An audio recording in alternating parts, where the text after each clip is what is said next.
Hi friends, நேற்று காக்காவுக்கு சாப்பாடு வைக்க போனேன். ஒரு 3 காக்கா மேலே மாடில் உட்காந்துருந்துச்சு. அதை பார்த்திங்கன்னா சாப்பாடு வச்சு நானுட்டு பார்த்துக்கிட்டே இருந்தேன். சாப்பாடு எடுக்கல. அந்த 3 காக்கா என்ன பண்ணுச்சுன்னா, கத்தி எல்லா காக்காவும் கூப்பிட்டு எல்லா காக்கா ஒன்று சேர்ந்து அதுக்கப்புறம் சாப்பாடு எடுத்துகிட்டு போச்சு. அந்த காக்கா கூட பார்த்திங்கன்னா, அந்த 5 அறிவு காக்கா கூட அவ்வளோ ஒரு ஒற்றுமையாக இருக்குது.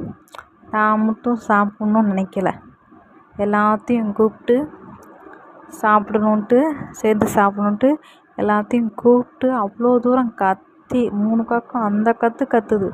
கத்தி எல்லா காக்கா வந்ததுக்கப்புறம் சாப்பாடவே எடுக்குது. இந்த 5 அறிவு கூட அவ்வளோ ஒரு அறிவு இருக்குது. ஒன்று சேர்ந்து சாப்பிடணுன்னு அவ்வளோ ஒரு எனக்கெல்லாம் பார்க்க அவ்வளோ ஒரு ஆச்சரியமாகிடுச்சு. ஆனால் அந்த மனுஷன் ஜென்மம் 6 அறிவு இருக்குது. பார்த்தீங்கன்னா, நீ பெருசா நான் பெருசா அப்படின்ட்டு. உங்கள்கிட்ட காசு பணம் இருக்கா, வசதி இருக்கா அப்படின்னா வீட்டுக்கு வராங்க, போவாங்க, சாப்பிடுவாங்க, நல்லா இருப்பாங்க. நம்மக்கிட்ட எதுவுமே இல்லையா அப்படின்னா வரமாட்டாங்க, போக மாட்டாங்க. அந்த மாதிரி. அதனால் இந்த 5 அறிவுக்குள்ளே கூட மனுஷன்கிட்ட எதுவுமே கிடையாது.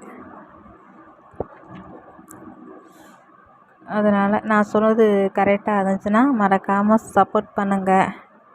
ஓகே ஃப்ரெண்ட்ஸ், பாய்.